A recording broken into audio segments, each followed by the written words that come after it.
Last time we talked about a couple different kinds of arguments for the existence of God. In this lecture, I want to go through a particular version of an ontological argument that we get from St. Anselm. So what I want to do is I want to read the passage in which he introduces the argument. I want to lay it out premise by premise, explaining what is going on in each one of the premises. And then I want to consider one very famous objection to St. Anselm's argument from a contemporary of his, Gonolo. And then I want to see how St. Anselm replies to Gonolo. And then I want to open up to you to suggest to me is, even if St. Anselm does have a good reply to Gonolo, and that's not immediately clear, are there other ways in which the argument can be shown to fail? So this is an argument for the existence of God. It's an ontological argument because it's based on very concept or very understanding of the nature of existence or being, and from the concept of God to the existence of a maximally perfect being, which we can call God. So first I want to take a look at how he describes the argument. So if you have your reading, what I want to look at is actually chapter 2 of St. Anselm's Proslogium that I posted on Canvas. So chapter 2, the heading is That God Truly Exists. Well, we can already see what the conclusion is going to be, but here's his formulation of the argument. Well then, Lord, you who give understanding to faith, grant me that I may understand, as much as you see fit, that you exist as we believe you to exist, and that you are what we believe you to be. Now we believe that you are something than which nothing greater can be thought. Or can it be that a thing of such a nature does not exist, since the fool has said in his heart there is no God?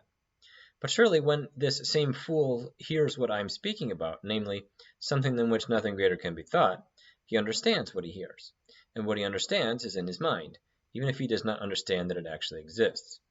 For it is one thing for an object to exist in the mind, and another thing to understand that an object actually exists. Thus, when a painter plans beforehand what he is going to execute, he has the picture in his mind, but he does not yet think that it actually exists because he has not yet executed it. However, when he has actually painted it, then he both has it in his mind and understands that it exists because he has now made it. Even the fool then is forced to agree that something than which nothing greater can be thought exists in the mind, since he understands this when he hears it, and whatever is understood is in the mind.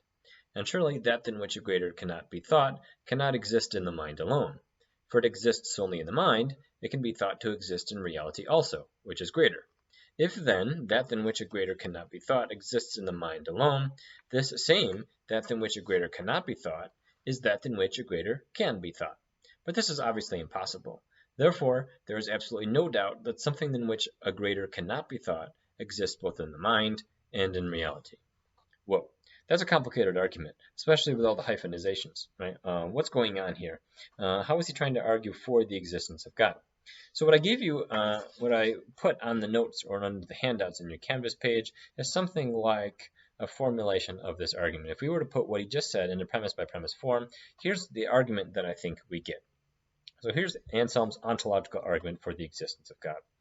Premise 1 is a definition. It says God is, by definition, that than which nothing greater can be thought. Now, because this is a definition, this is supposed to be neutral about whether there actually exists such a thing. What St. Anselm is starting with is an idea of God that even the atheist can admit. This is true. God is that than which nothing greater can be thought by definition. The atheist agrees with the definition, but just thinks that there is nothing that meets that definition in the world. The atheist will say, yeah, that's what you say God is. That's precisely what I say does not exist. So premise 1 is just a definition that all sides apparently can agree with, that God is that than which nothing greater can be thought. He is not only the best thing there is, he is not only the most perfect thing there is, he is the most perfect thing there ever could be. We cannot even think of anything better than God, because whatever we're thinking of that's better than God, that's really God. Premise 2. We can conceive of that than which nothing greater can be thought. When you think about it, really what we're thinking about is that thing that can be improved in no way, that we can't think anything better than. Premise 3. If we can conceive of something, then the thing exists at least in the mind. What premise 3 establishes is that if we can conceive of something, then the thing exists at least in the mind. The idea is that conceiving of something places that thing in some sense in your mind. And the inference at this stage is hence that than which nothing greater can be thought exists, at least in the mind. So does God exist? Well, he exists at least as a concept that we have. And indeed, the atheist is going to say that's the extent of God's existence. That's the only way in which he exists is something in your head, a story that you tell yourself. And so premise 4 just establishes that, okay, God exists at least in your mind. Even the atheist would have to grant that. Premise 5, something can exist just in the mind, or both in the mind and in reality. So you can have something as a concept in your mind, but it can exist in both ways, both as a concept and as something out there. Some things exist both as concepts and as things out there in the world, and other things exist only as concepts and not things out there in the world. It actually turns out there's a third category, right? Something can exist out there in the world and we not have a concept of it. But he's just focusing on those first two categories at this stage. Premise 6 says to exist both in the mind and in reality is greater than just to exist in the mind. So this, what seems to be a really crucial premise in the argument, says that, well, there's in some sense a thing is better, it is more perfect, it is more complete, it is greater if it exists in both ways rather than just the one. So think about it. What is better, your idea of $1 million or your idea of $1 million together with that $1 million existing in front of you? Clearly the latter. And I think this is part of what St. Anselm is talking about here, is that something that exists in both ways is going to be, for that reason, better than anything that exists only in the first way, only as a concept in your mind. And premise 7 says, if that than which nothing greater can be thought exists only in the mind, then it is not than which nothing greater can be thought. So the idea here, the inference here is that, well, if you just agree with me that something that exists in both ways, both as a concept in the mind and as something in reality, is in some sense better or greater or more perfect than something that exists only in the mind, then when you're thinking of that which nothing greater can be thought, when you're thinking of the most perfect thing, what he wants to say is that it can't exist only in the sense that it is a concept in your mind. Because if it existed only as a concept in your mind, we can think of something better, namely something that exists both in the mind and in reality. And so in order to be that than which nothing greater can be thought, to be the best sort of thing that we can think of, it has to exist in both ways. Otherwise, it would be less complete than something else that we can imagine, something that we can think of. Premise 8, hence, that than which nothing greater can be thought exists both in the mind and in reality. And conclusion is that therefore God exists in reality, because God is by definition that thing that we proved has to exist in both ways. And if it exists in both ways, it exists in reality. And it exists in reality, then God exists in reality, because that's just how we're defining God. So notice once again, this is an ontological argument. None of the premises rely on anything that we can observe in the world. It's all at the conceptual level. It's the sort of thing you can do from your armchair with your eyes closed in the dark. It doesn't rely on any empirical premises. It's all at the conceptual level. And for this reason, many people think that there's something suspicious about the argument. How can you prove the existence of God without any observations? It can't be that easy. And indeed, one of his contemporaries, a fellow Benedictine monk, Gonolo, thought that, believes in God, Benedictine monk, but doesn't think that the argument works. He thinks that there's some sort of fatal flaw in the argument. Now, as we've been going through various arguments, I've said that the only way to really get around the conclusion to an argument is to identify some particular premise that is false. This is actually not Gonolo's strategy, though. What he wants to do as a way of showing that Anselm's argument can't work is he wants to turn the whole thing into a kind of reductio ad absurdum. He wants to show that this structure of argument would lead to absurd results, and so therefore, even if I can't pick out which particular premise is false, something's got to be wrong about it. There's got to be some premise is false because of the absurd results that it reaches elsewhere. So first I want to read what Gonolo's objection is, then we'll look at the quick formulation, then we'll see how St. Anselm is going to try to reply to it. So if you have your books, we're turning now to Gonolo's objection, which can be found on page 109. 109. Here's what Gonolo says. For example, they say that there is in the ocean somewhere an island, which, because of the difficulty, or rather the impossibility of finding that which does not exist, some have called the Lost Island. And the story goes that it is blessed with all manner of priceless riches and delights in abundance, much more even than the Happy Isle, and having no owner or inhabitant, it is superior everywhere in abundance of riches to all those other lands that men inhabit. Now, if anyone tell me that it is like this, I shall easily understand what is said, since nothing is difficult about it. But if he should then go on to say as though it were a logical consequence of this, you cannot any more doubt that this island that is more excellent than any other land truly exists somewhere in reality than you can doubt that it is in your mind. And since it is more excellent to exist not only in the mind alone, but also in reality, therefore it must needs be that it exists. For if it did not exist, any other land existing in reality would be more excellent than it. And so this island, already conceived by you to be more excellent than others, will not be more excellent. If I say someone wishes thus to persuade me that this island really exists beyond all doubt, I should either think that he was joking, or I should find it hard to decide which of us I ought to judge the bigger fool, I if I agreed with him, or he if he thought that he had proved the existence of this island with any certainty, unless he had first convinced me that its very excellence exists in my mind precisely as a thing existing truly and indubitably, and not just as something unreal or doubtfully real. This is Gonello's famous Lost Island objection. Once again, what he wants to try to do is turn the whole argument into a kind of reductio ad absurdum. He says that if St. Anselm's argument works, then it looks like the same structure should also work, but that produces absurd results, so there's got to be something wrong with the argument.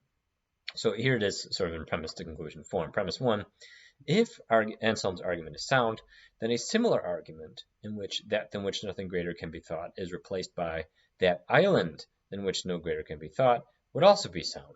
And just by thinking about the most perfect island that could possibly exist, we can establish its real existence. But that's absurd, premise 2 says. We cannot establish the real existence of the most perfect island just by having it in mind, just by thinking about the most perfect island, right? It has to exist? That doesn't seem right. So therefore, there must be something wrong with St. Anselm's argument. Now, which premise is false, Gonello doesn't tell us. But he does maybe give us some reason to be really suspicious of the argument. Because if it works, then so does the Lost Island version of the argument work. And that clearly can't work because it's an absurd result that you can prove the existence of the most perfect island just by thinking about it. So something's got to be wrong with the argument. St. Anselm, on the other hand, says no. He thinks that Gonello's objection does not work. He thinks that his argument stands up to this objection. Now, how does St. Anselm respond? Here's, I think, the way that he has to respond. Is what he has to say is that there's something about his version of the argument that allows it to be sound, that allows it to go through. There's something about his argument that is not in Gonello's Lost Island version of the argument. There has to be something different about his version as opposed to Gonello's. He could just sort of bite the bullet and say, yeah, okay, I believe there is an existence of such island, right? Slam dunk, high five. Look, there's the most perfect island. I've got a great argument for that too. But he doesn't go that way, and rightfully so. What he needs to do is show that there's an important difference between these two types of arguments, such that even though the one is absurd, the other is not. So here I think is what has to be his general strategy. And this is what I think St. Anselm says. Is that what he says is that the island, the idea or the concept of a most perfect island, the island in which nothing greater can be thought, is actually impossible. In other words, the idea itself is incoherent. We can't not even form a real concept of such a thing. But he does think that, on the other hand, the idea of the most perfect being is a perfectly coherent and consistent notion, and we can have a real concept of that. Okay, well, he doesn't tell us exactly why the very idea of a most perfect island is nonsense, why it's incoherent. But we might be able to come up with some reasons for thinking that such an idea is incoherent. Now, if we were together in class, the exercise that I usually do to try to illustrate this is something like this. I usually have each student get out a half sheet of paper, put your name on it like we did in our reading quizzes. And what I have you do is silently to yourself, I have you think about the most perfect island that you can think of. Sort of on a cold, dark day like today, that's sort of a nice thought, to think about what the most perfect island would be like. And then once you start to think about it, what I have students write down on the sheet of paper. In fact, you can try this if you like. You can pause me anytime. That's the thing about the recorded videos. You can try writing down on a sheet of paper 5 things that are true about your island. So you've thought about the most perfect island possible. Now tell me 5 things about it. In other words, like what's on it, what's not on it, what's it like, what can you get there, what's the geography, what's the temperature, right? That sort of thing. And you just come up with 5 details that are true of your most perfect island possible. And then what I do is I have all the students do that silently, and then I have a bunch of students share their answers to what their most perfect island is like. And we get a lot of funny answers, some specific details that some students think got to be on that island, or no way is it on the island. It's usually a good time to discuss the various features of everyone's most perfect island. But in addition to being fun, we also learn at least 2 things from our answers. What I always find out is that even in a small class size, one student will list various features of the island. Like the student will say something specific about what temperature it is, what the geography is like, what food is like there, how many people are there, and who's there. And then at least one other student in the class disagrees with that first student in almost every single way. So we often have debates about what we're going to set the thermostat at on the island. So some native North Dakotans will say things like, I think it's going to be really warm, like 70 degrees. And then people from elsewhere, people from California or Florida, would be like, that's not really all that warm. I'm talking like 80 degrees. That's what I want. And then someone else would be like, oh, 80, that's too hot. I don't want that. So there's a disagreement about what the temperature could be. And then we'll also find that there's disagreement about what sort of animals are on there. Some people just say puppies and kittens. Some people also introduce other things. I don't know, goats and horses. But there's usually disagreement about whether we let bugs on the island. Some students will say, yeah, the nice bugs like butterflies and ladybugs. And some students will insist, no bugs whatsoever, none.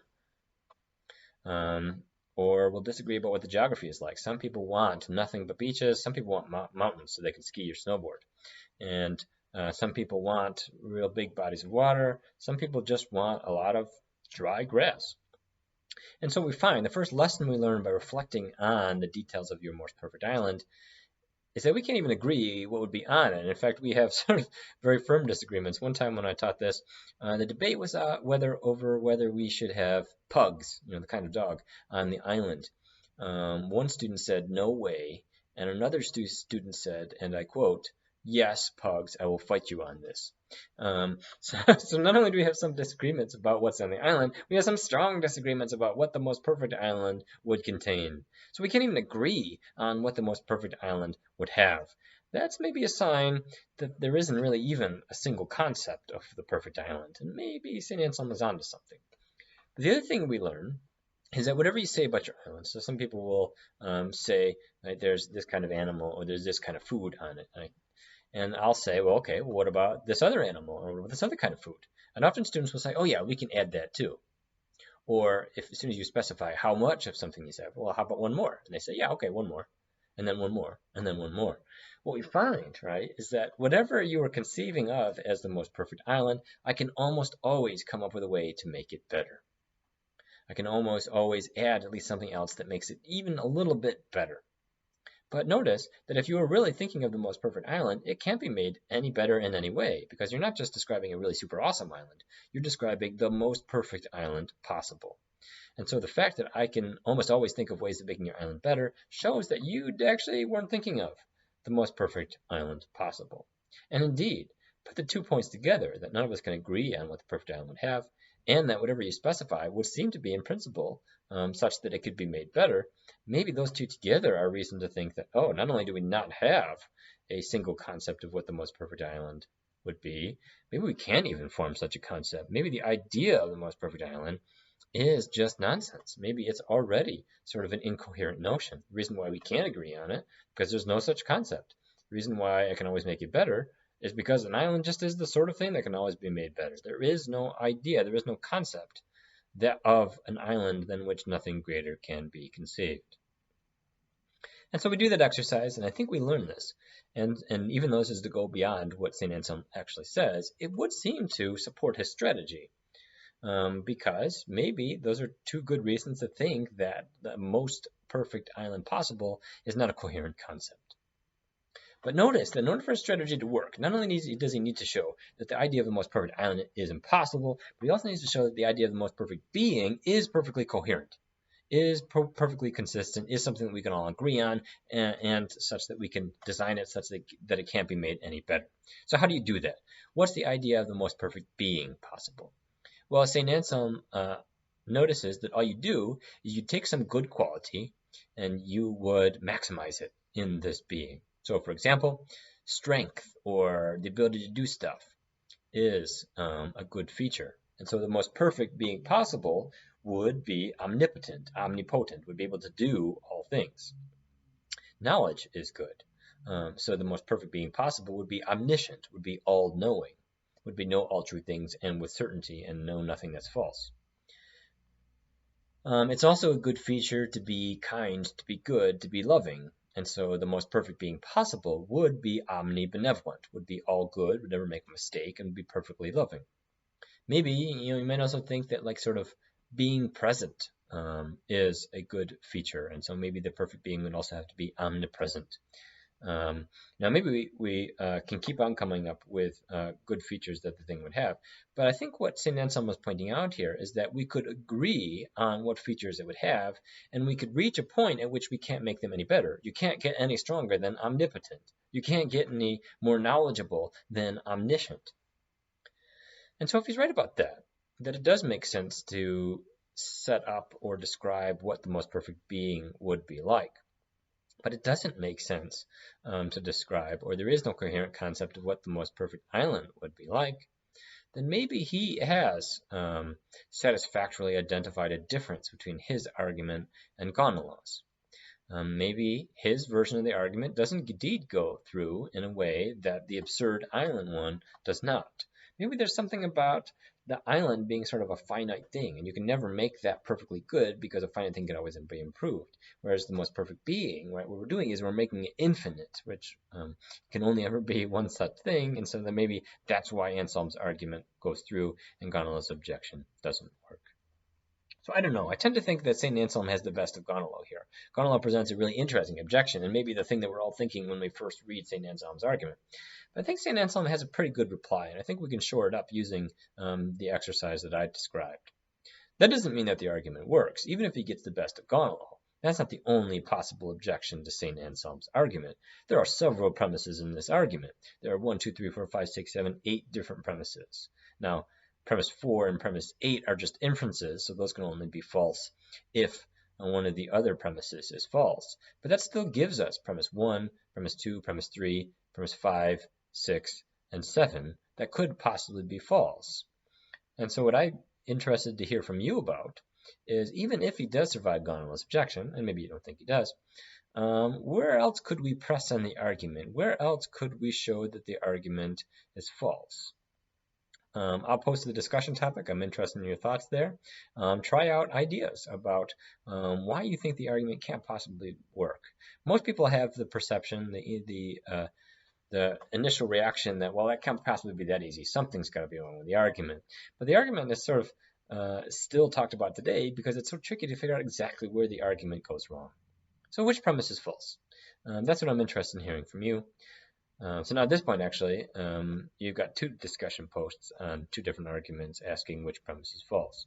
We've got the problem of freedom of foreknowledge, and we've got St. Anselm's ontological argument. If you get a chance, post how you think we get around the problem of freedom of foreknowledge, which premise is false there. And then if you are suspicious or worried about some claim that St. Anselm makes in his ontological argument, tell me which premise is false.